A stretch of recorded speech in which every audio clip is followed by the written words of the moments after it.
기도의 주제가 새롭게 하옵소서라고 하는 주제입니다. 어제는 그 주제에서 저와 여러분이 먼저 시간이 바뀌고 해가 바뀌어도 내가 새롭게 되지 않으면 새로운 것이 아니다, 그런 차원에서 우리 자신이 새로워져야 할 것에 대하여 도전했습니다. 지식이 새로워져야 합니다. 저와 여러분이 우리 안에 죽여야 할 것들을 죽일 수 있어야 합니다. 뿐만 아니라 벗어버려야 할 것 벗어버리고 더불어 함께 살아가는 저와 여러분이 되어야 합니다. 그런데 이 모든 것이 어디에서 이루어져야 되느냐 하면 공동체 속에서, 관계의 영역에서 이루어집니다. 바울 사도는 특별히 마지막 단어를, 중요한 단어를 3장에서 무슨 단어를 썼느냐 하면 벗어버리라라고 하는 단어를 썼습니다. 벗어버렸으면 그 다음에 어떻게 해야 되느냐 하면 입어야 됩니다. 입지 않으면 벌거벗은 상태로 있게 되어 있습니다. 마태복음에 보면 귀신 이야기가 나옵니다. 한 귀신이 어느 집에 들어가 있었는데 그 집이 누추했던지 이 귀신이 거기를 떠나기로 작정했습니다. 그랬더니 주인이 그 공간을 깨끗이 청소하고 소재를 했습니다. 이 귀신이 물을 찾아서 여기저기 떠돌아다니다가 자기 있을 만한 곳을 찾았는데 없으니까 예전 집이 어떤가 싶어서 와보니 어떻게 되어 있어요? 깨끗하게 청소가 되어 있습니다. 예전에는 지저분해서 자기 혼자 살기 정도밖에 되지 아니하였는데 이제 청소를 해놓으니 친구들 7명을 데리고 와서 함께 거하게 됩니다. 비워놓으면 문제가 이런 일이 생깁니다. 사랑하는 성도 여러분, 벗었다고 한다면 옷을 입으시기 바랍니다. 옷을 입는다고 하는 이 표현은요, 저와 여러분이 사회생활을 할 때 어떤 공적인 관계에 들어가는 것을 의미합니다. 사람들과 사람들 사이에 저와 여러분이 옷을 함부로 입고 다닐 수는 없지 않습니까? 집에서는 체육복을 입고 있을 수 있습니다. 집에서는 파자마를 입고 있을 수 있습니다. 그런데 공적인 관계의 영역에 들어가면 저와 여러분이 옷을 잘 입어야 합니다. 그래야 사람들에게 또 존중받고 맵시도 나고 우리가 인간적으로 대접받을 수 있기 때문에 그렇습니다. 이것은 영적으로도 마찬가지입니다. 신앙생활을 하는 공동체 안에서, 가정에서 저와 여러분이 이 관계의 옷을 잘 입어야 합니다. 그렇다면 내년도에 저와 여러분이 입어야 할 이 관계의 옷이 어떤 옷이 있을까요? 첫 번째 옷입니다. 따라 하시겠습니다. 거룩한 옷을 입어야 합니다. 12절 말씀 같이 읽겠습니다. 시작.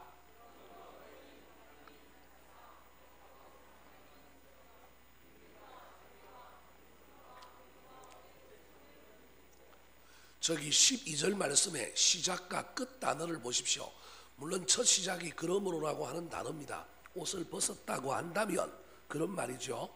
그런데 그 다음 단어가 너희는, 그러면서 바울 사도가 예수 믿고 구원받은 우리에 대한 존재를 재확인합니다. 그러면서 끝 단어가 무엇이 나오느냐 하면 옷 입고라고 하는 단어가 나옵니다. 그러니까 예수를 믿었으면, 구원받았으면 구원받는 자가, 예수 믿은 자가 입어야 할 그 사람에게 어울리는 옷이 있다라는 거예요. 근데 그 옷을 설명하기 전에 그 옷에 걸맞는 우리의 신분을 먼저 이야기해 줍니다. 왕은 왕복을 입어야 합니다. 국회의원들은 여기 뭘 달고 다녀요? 배지를 달고 다닙니다. 신분에 걸맞는 옷을 입으라는 거예요. 근데 우리 신분이 어떤 신분이냐면 하나님이 우리를 뭐 했다고요? 택한 존재라는 거예요. 근데 택하사 어떻게 했다고요? 거룩하게 했다라는 거예요. 그 거룩하기 때문에 저와 여러분이 하나님께 사랑받는 자라는 거예요. 택함을 받았기에 사랑을 받고 거룩하기 때문에 사랑을 받는 자라는 거예요. 그래서 저와 여러분이 입어야 할 옷은 하나님께 사랑받는 옷입니다. 저와 여러분이 입어야 할 옷은 하나님이 우리를 거룩하다고 인정하는 옷을 입어야 합니다. 왜냐하면 우리의 신분이 그렇게 바뀌었기 때문에 그렇습니다. 그러면서 바울 사도가 거룩한 옷, 사랑받는 옷 7가지를 저와 여러분에게 소개하고 있습니다. 첫 번째가 무엇입니까? 긍휼이라는 겁니다. 두 번째가 뭐예요? 자비. 세 번째가 뭡니까? 겸손. 네 번째가요? 온유. 다섯 번째가 몇 가지 나올까요? 7개 나옵니다. 그 다음 절에도 또 나오기 때문에 그래요. 자, 13절 또 나옵니다. 시작.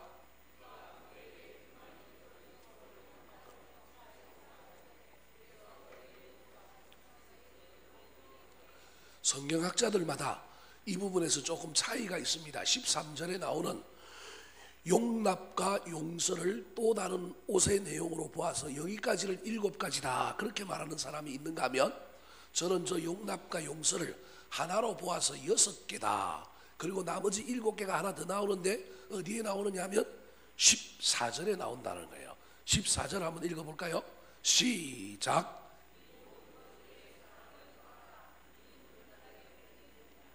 무슨 말씀인지 이해되시겠습니까? 여자분들이 원피스를 입었어요. 원피스를 입고 난 다음에 그 다음에 포인트를 주기 위하여 허리에 뭘 띄어요? 벨트를 딱 하는 거예요. 이 벨트가 포인트인 거예요. 그러니까 거룩한 옷에 가장 포인트는 뭐라는 거예요? 사랑이라는 거예요. 사랑.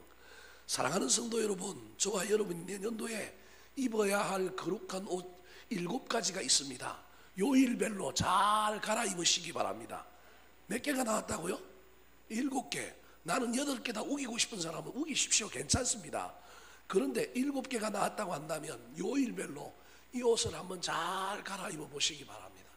월요일은 긍휼, 화요일은 자비, 수요일은 겸손, 목요일은 온유, 금요일은 오래 참음, 그리고 토요일은 용서와 용납, 주일날은 뭘 입자고요?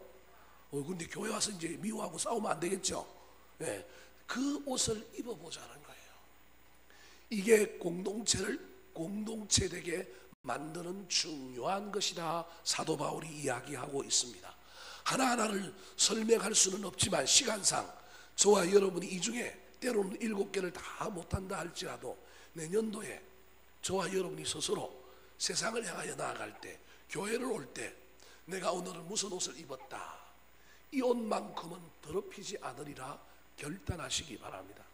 오늘 오래 참음의 옷을 입었는데 누가 내 자존심을 건드리면 큰일 난다, 커피 묻으면 안 된다, 다른 거 묻으면 안 된다 생각하시고 끝까지 오래 참으시기 바랍니다. 긍휼의 옷을 입고 나왔거든 사람들을 불쌍히 여겨주시고 그를 위하여 기도해 주시기 바랍니다. 내년도에 이 옷을 잘 갈아입어서 특별히 우리 옷의 포인트가 되는 사랑의 매는 띠는 반드시 메고 있기를 우리 구주 예수 그리스도의 이름으로 축원합니다. 두 번째, 저와 여러분이 관계의 영역에서 새롭게 되고 승리하기 위하여 입어야 할 옷이 무엇일까요? 따라 하시겠습니다. 평강의 옷을 입어야 합니다. 15절 말씀 같이 읽겠습니다. 시작.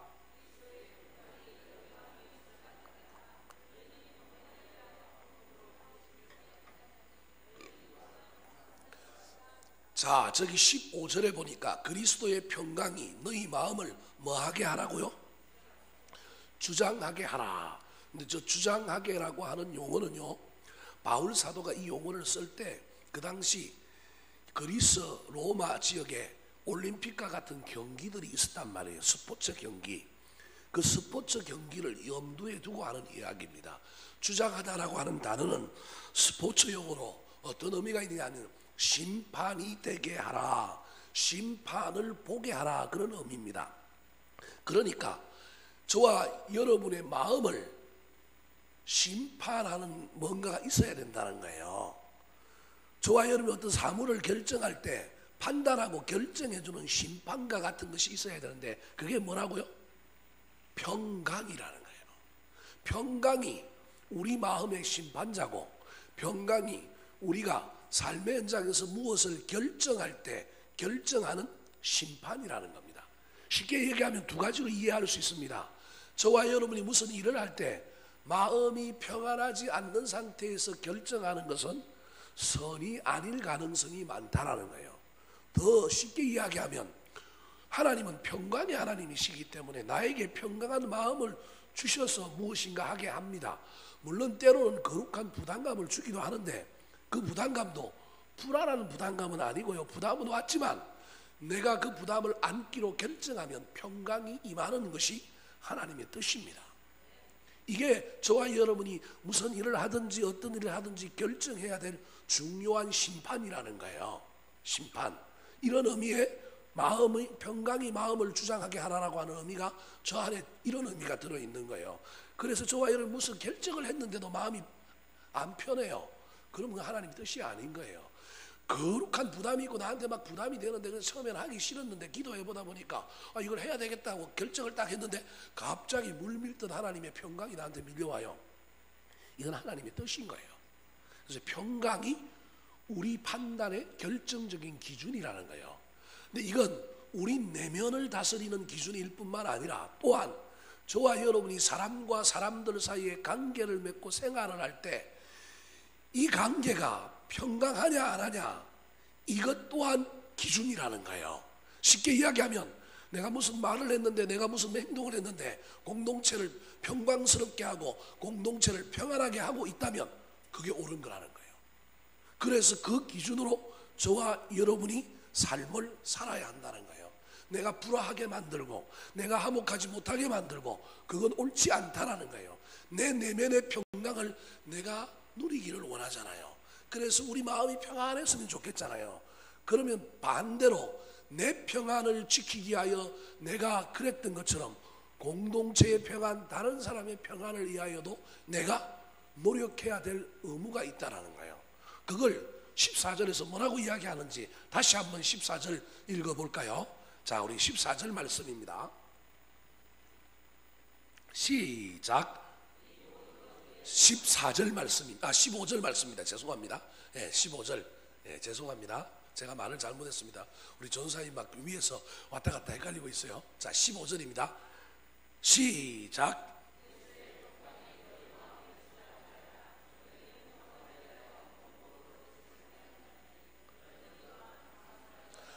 저기 보십시오. 세 가지 중요한 걸 이야기하고 있습니다. 누구의 평강이라고요? 그리스도의 평강. 또 하나는 우리가 무엇을 위하여 부름을 받았다고요? 평강을 위하여 부르심을 받았어요. 또 하나가 그 평강을 위해서는 어떻게 하라고요? 감사하는 자가 되라. 사랑하는 성도 여러분, 내년 한 해에 저와 여러분의 내면의 평강을 위하여 이 평강의 옷을 잘 입으시기 바랍니다. 그러기 위해서는 그리스도의 평강을 저와 여러분이 사모해야 하고 그 평강이 우리 안에 와야 합니다. 다르게 얘기하면 예수 그리스도가 내 마음에 있어야 내 마음이 평안한 거예요. 동시에 저와 여러분이 관계의 영역에서 평강을 위하여 부르심을 받았다고 하는 사실을 잊어버리지 말고 나만 편안하면 되지, 나만 평안하면 되지, 나만 샬롬을 누리면 되지, 그게 아니라 가능하면 공동체에서 우리가 평강을 위하여 부르심을 받았기에 거기에 저와 여러분이 헌신할 수 있게 되기를 우리 구주 예수 그리스도의 이름으로 축원합니다. 마지막으로 저와 여러분이 관계 영역에서 새롭게 입어야 할 옷이 무엇일까요? 첫 번째 옷이 무엇이라고요? 거룩의 옷 몇 가지가 있다고요? 7가지가 있다. 요일별로 한번 입어보자. 두 번째 저와 여러분이 입어야 할 옷이 뭐라고요? 평강의 옷. 이건 내 내면을 지키는 옷인 동시에 또한 저와 여러분이 공동체에서 다른 사람의 평강을 위하여 입어야 할 옷이라는 거예요. 세 번째 저와 여러분이 입어야 할 옷입니다. 따라 하시겠습니다. 감사의 옷을 입어야 합니다. 아까 15절에 보면 평강의 이야기를 하다가 너희는 또한 뭐 하는 자가 되라고요? 감사하는 자가 되라 그랬습니다. 무슨 말이냐면요, 여러분, 평강과 감사는 동전의 양면이라는 거예요. 평안한 사람이 감사할 수 있고요, 감사하면 평강이 온다는 것입니다. 내년도에 저와 여러분이 무엇보다도 감사를 입으시기 바랍니다. 그래야 그리스도의 평강이 우리 마음을 주장합니다. 그래야 공동체의 평강을 지킬 수 있습니다. 그렇다면 어떻게 해야 우리가 감사할 수 있을까요? 16절 말씀 같이 읽겠습니다. 시작.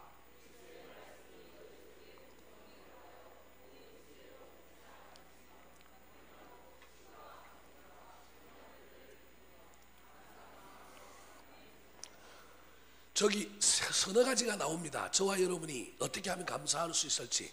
네, 설명하면 복잡하니까요. 복잡할 뿐만 아니라 헷갈릴 수 있기 때문에 제가 두 가지만 여러분에게 이야기하려고 합니다. 하나는 말씀이 우리 속에 풍성히 거해야 감사할 수 있대요. 또 하나는 저기 보니까 시와 찬미로, 시와 찬송가, 신령한 노래를 부르면 감사할 수 있대요. 그 앞에 뭐 가르치고 건면하고 이런 것도 나오지만요, 그냥 두 가지만 제가 여러분에게 도전하려고 해요. 목도 아픈데 뭐 괜히 이야기할 것도 없고요. 사랑하는 성도 여러분, 저와 여러분 안에 하나님의 말씀이 살아 있어야 합니다.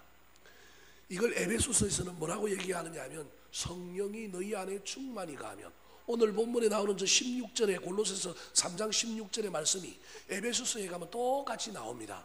똑같이 나오는데 여기는 말씀이 풍성히 거하여 그렇게 나오는데 에베소서에서는 뭐라고 얘기하면 성령이 충만하여 이렇게 얘기합니다.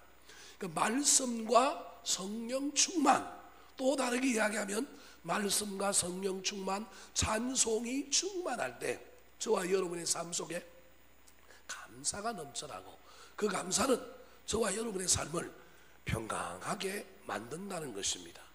내년 1년 동안에 여러분 원망하거나 불평하거나 탓하지 마시고 할 수만 있다면 감사하시기 바랍니다. 특별히 말씀 때문에 감사하시기 바랍니다. 하나님의 말씀이, 하나님의 은혜가 저와 여러분의 입을 열어 하나님 감사합니다, 깨닫지 못했던 것 깨닫게 알게 하여 주시고, 늘 사문에는 이쪽 면도 있고 저쪽 면도 있는데 좋은 면 보게 하여 주시고 긍정적인 면 보게 하여 주셔서 하나님께 감사의 입술이 열리게 해달라고 기도하시기 바랍니다.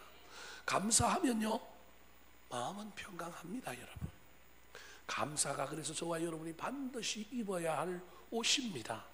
이 감사가 저와 여러분의 마음에 평강을 가져다 줄 뿐만 아니라 어떤 일을 하는지 한번 볼까요? 17절 말씀 같이 읽겠습니다. 17절입니다. 시작.